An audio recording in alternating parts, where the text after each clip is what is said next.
Juge 4, verset 21. Sisera, épuisé de fatigue, s'endormit profondément.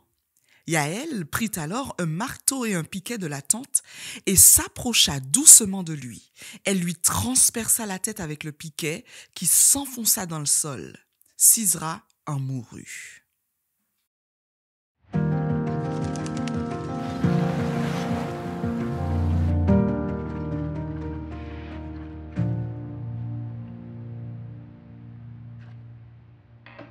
Bonjour cher ami, je te propose ce matin de continuer à méditer au travers du livre des juges. Au chapitre 4, Déborah poursuit la guerre contre les Cananéens, aux côtés de Barak. Le roi Jabin, leur ennemi, leur envoie Sisera, son général, et ses troupes. Yaël, épouse de Héber, apparaît par surprise dans le récit. Pleine de courage, elle n'attend pas l'intervention des soldats. Dès qu'elle reconnaît Sisera, elle va au-devant de lui et lui offre sournoisement l'hospitalité. Et lorsque celui-ci s'assoupit, elle le tue avec un sang-froid et une précision impressionnante. Puis, sans sourciller, elle en fait le rapport à Barak. L'attitude de Yaël me rappelle l'expression « prendre le taureau par les cornes ».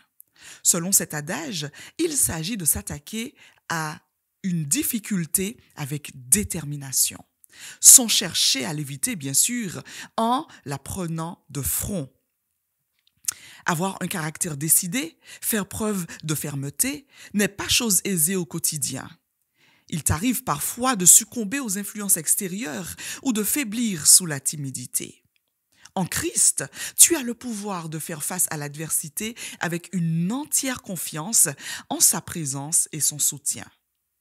Jésus déclare dans Marc 11, verset 23, « Je vous le dis en vérité, si quelqu'un dit à cette montagne, « ôte-toi de là et jette-toi dans la mer », et s'il ne doute point en son cœur, mais croit que ce qu'il dit arrive, il le verra s'accomplir. Alors pourquoi douter encore? Pourquoi craindre l'ennemi et ses manœuvres? Et si tu prenais Jésus au mot, sans douter, et affrontais les ennemis de ta vie, les regardant bien en face? Jésus assure que ton courage, ta foi et ta détermination seront récompensés. Alors, prends le taureau par les cornes et sois béni.